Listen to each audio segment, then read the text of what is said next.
Let's take a look at the equipment and hardware that we're using for the drone. For our frame, we are using a Taro Ironman 1000. The motors, ESCs, and propellers are all KDE Direct. Our battery is a 6-cell, 30,000 milliamp LiPo. We are also using a Pixhawk 2. A Mach sensor so we can get live feed on our current and voltage. A power distribution board for our ESCs. A HERE2 GPS. An R720X RC module. A custom printed fixed camera gimbal. And a 3DR telemetry radio. Now let's look at the design for our drone. Originally, we mounted the drone with sheets of plywood to give us a nice flat surface and to help secure the battery to the bottom. But in order to decrease on weight, we decided to mount the battery on the top with a Taro Ironman plate and also Velcro straps. And we wanted to also increase topical spatial efficiency so that we could free up the bottom in order to mount our camera and its gimbal, as well as the Jetson module that we will be using to process our images for image recognition.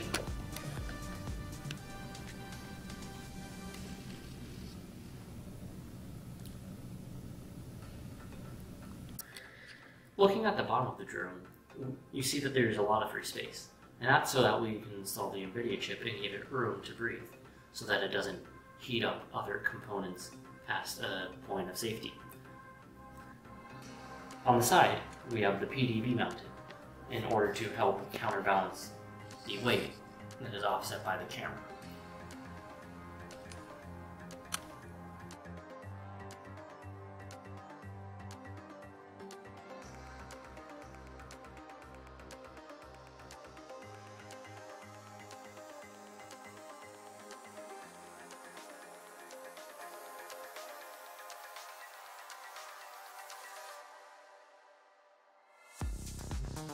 In general, two-blade propellers are slightly more efficient. However, efficiency doesn't propel an airplane, thrust does.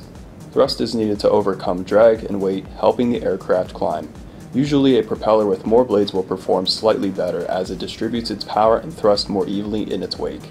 But for a given power or thrust, more blades also means more narrow blades with reduced chord length. The chord length can be increased while decreasing the diameter to keep the power consumption constant. But a diameter reduction is usually a bad idea in terms of issue. If the tip Mach is just under 0.92, the propeller will vibrate, making excessive noise and having poor efficiency. Choosing the right number of propeller blades depends on certain parameters, including motor power, operating RPM for the propeller, diameter limitations, and performance requirements. If these factors are held constant, the efficiency of a propeller would decrease as more blades are added. However, as motor power increases, additional blades are generally required to efficiently utilize the increased power and produce thrust. Therefore, the most efficient number of propeller blades for an aircraft depends on the combination of these factors, which of course will vary depending on the aircraft. Besides efficiency, we also want to look at noise reduction. The sensors in the Pixhawk are sensitive and will operate better if the noise is reduced. A 2-blade propeller produces 2 pressure pulses per revolution, whereas a 3-blade propeller will produce 3 smaller pulses per revolution for the same amount of total thrust.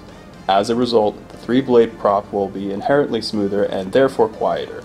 In general, the 3-blade propeller will have a smaller diameter than the 2-blade propeller that it replaces, which also serves to reduce the tip speed and noise.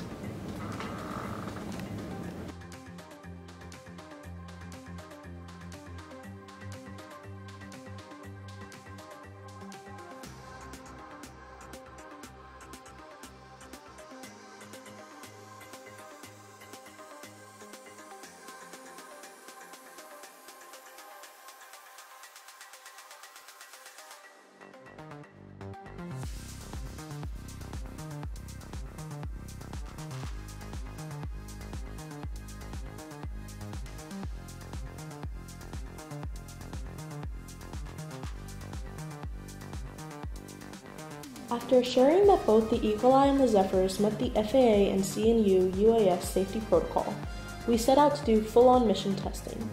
Initially, we were unsure of how much payload our drone could actually withstand, and as such we flew various introductory missions that tested various payload amounts. Once we were sure that the EagleEye and the Zephyrs both would be able to carry the payload amount that we needed, we optimized that weight, allowing for emergency weight if needed to add on at competition. After all the weight testing was done, we started on running real missions that tested the requirements set out by the AUVSI rules and mission statements. ODLC, or Object Detection, Localization, and Classification, was one of the categories that we strived to mature in this year. We decided to run 2 tests per drone, each using the NVIDIA modules and the neural network that our graduate student John Hill was working on for his capstone. After running 2 tests on each drone, we found that the neural net had a 70% accuracy for detection, 85.6% accuracy for localization, and 70% accuracy for classification. We plan on adding more data to the neural net in order to increase the classification and detection accuracy by competition.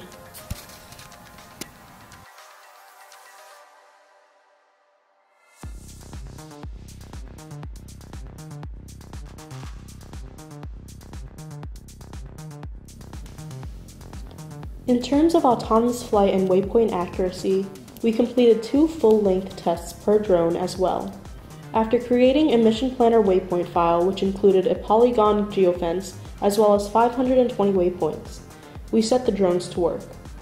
After close examination of the mission planner logs, we saw that the average accuracy for the distance from the waypoints was 6 feet. All 520 waypoints were hit for every test, and both the EagleEye and the Zephyrs remained in the geofence at all times. The flights were done with both 7-knot winds and 16-knot winds to assure that the various weather patterns were considered.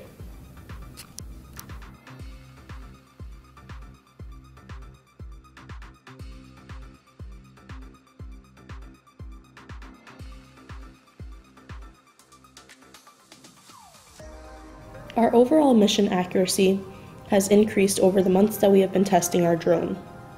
Our Test 1 and Test 2, which depict our primary drone, the EagleEye, have increased from 51% to 85.01% in terms of object detection, localization, and classification. The reason for this is because, as the time grew on, we were able to implement more data points into the AI, including different color targets and alphanumeric codes.